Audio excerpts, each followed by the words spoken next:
Hi everybody, happy Thursday. Hope everybody's doing good. I am going to be reading to you from my blog from October of 2018, and it is entitled Heart in the Clouds. And the synopsis is: sometimes words get lost in all the noise around me and in me, but a picture speaks 1,000 words.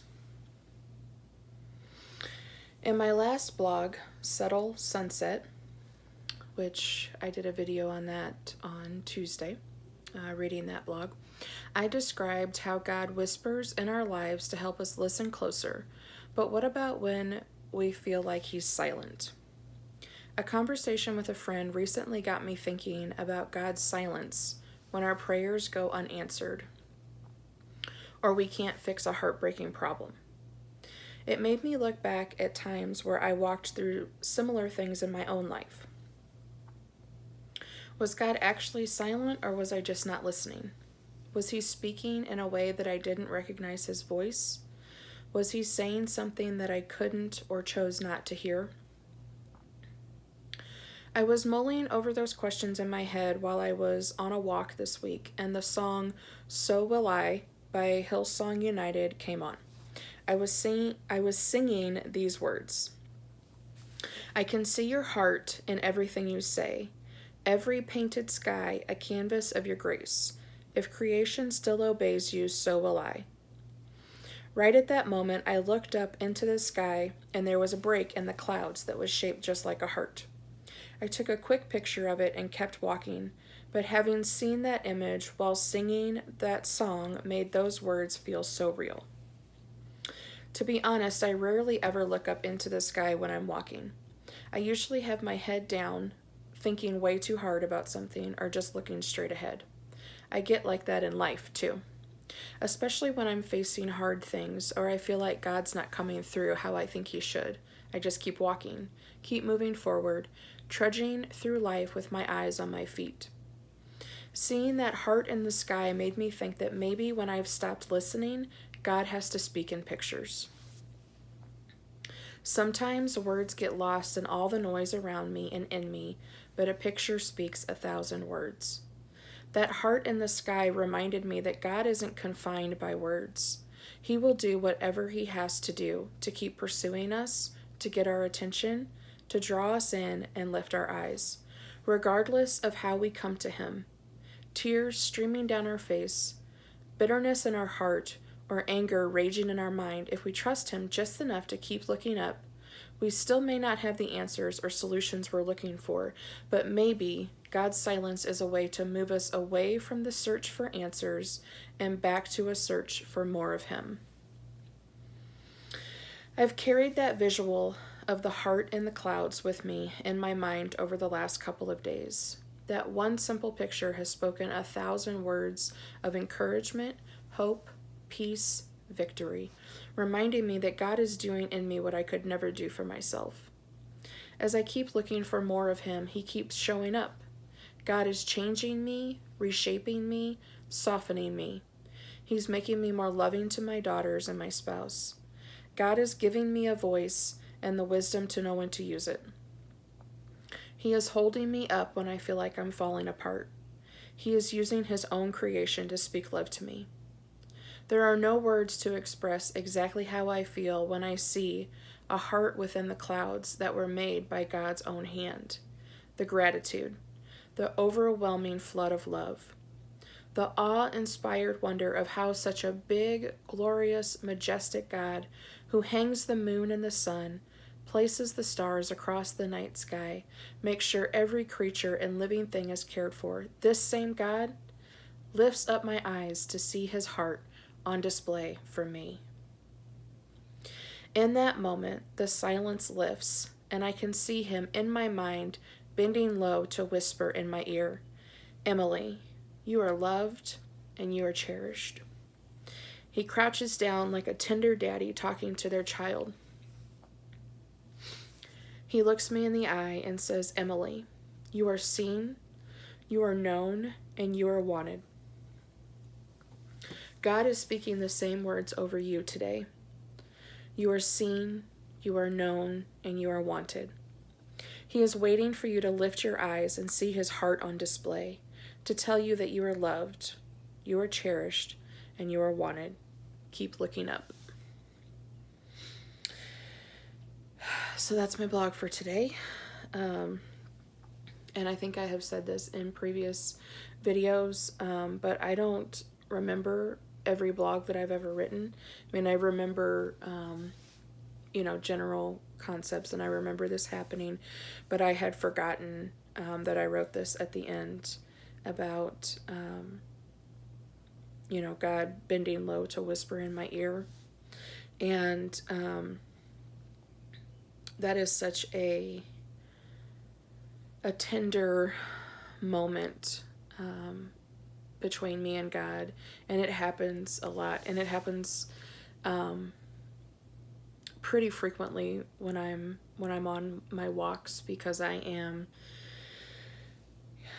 disconnected from or unplugged from my phone, and sometimes I'm just walking, not even listening to music, but usually I am listening to music and just worshiping and just trying to clear my mind of all the noise. And so that does happen pretty frequently when I'm on my walks, and I get a lot of inspiration when I'm walking. I will say that, because it has always been just a really, it's just been a great time to connect with God. I'm sure if you walk as well, that you might find that in your own life, that it's just me and God, and I'm talking to him, or I'm praising him, I'm just pouring out my heart, and there's no interruptions, there's no kids running in fighting with each other, or can I have food, or can I whatever, all the can I's that happen all the time. And so it's just me and God, and it's just always been a really really special time when I'm walking. And so today's blog, I had kind of started talking about this on Tuesday with the Subtle Sunset blog that I read, but just the ability that God has to get our attention when either our focus is somewhere else, or we are just really not wanting to hear what he has to say to us. His patience for us and his unfailing love and compassion for us, it blows my mind when I really stop to think about it. And so, when he has to get our attention in ways that, are kind of out of the box, to me, it just makes my gratitude for him even more, because, he doesn't let anything stop him. There's nothing that is going to get in the way of God's pursuit of us. And that's just amazing if you really think about it. And so I don't really have much more to share beyond that. That just seems kind of like, oh, okay, that's all you have to say today. But the simplicity of that, I mean, if you really just take time to sit with that and to think about, how God pursues us, that's something that you could think on, for the rest of your life. And all the different ways that he speaks to us, and how he talks to us through the scripture, through music, in nature, through other people, and just the unexpected ways that he makes himself known to us. That in my recovery has been eye-opening, mind-blowing, life-changing. and it's, I've said this before. I have had a relationship with God since I was 8 years old. Whatever form of a relationship you can have as a child and into your teenage years.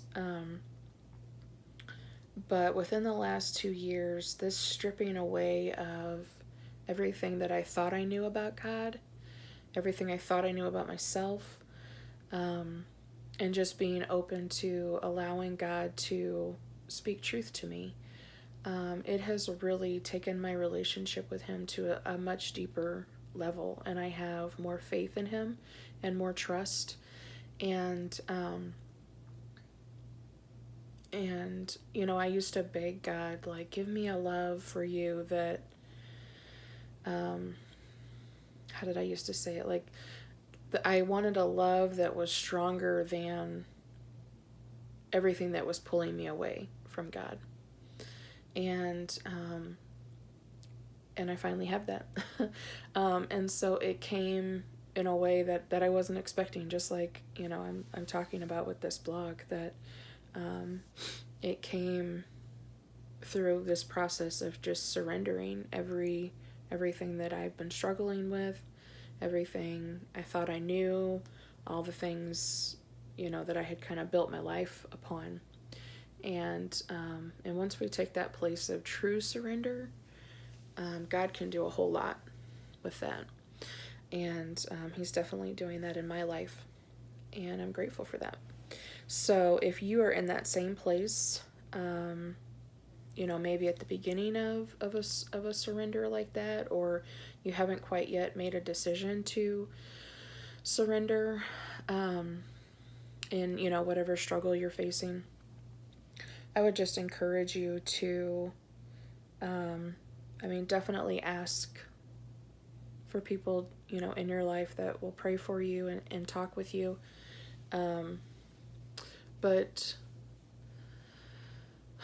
having that willingness to look for God and look for Him to show up in unexpected ways, that can really be a game changer. It was for me. So that would be my encouragement if you're in that place, to just, keep your eyes and your ears and your heart open to how God might want to come in a way that you're not expecting Him to. So for tomorrow, I have a blog that's entitled One Light in the Line of Faith. And it's a blog that I wrote kind of stringing together a couple different things that had happened over about a week's time. And some lessons that I learned about, simply put, how God wants to use me in other people's lives. And that it's easy to kind of get caught up in the trap of feeling like we don't make a difference or we're insignificant. But, the fact that we are, we're replaced for God to use us and the people and the situations that are surrounding us. And just kind of how that lesson played out for me. So that will be tomorrow. And I hope everyone has a good rest of their Thursday. And we're almost to the end of the week. So that's good. And I'll be back tomorrow to share about being one light in the line of faith. Hope you guys have a good day, and I will talk to you then. Bye-bye.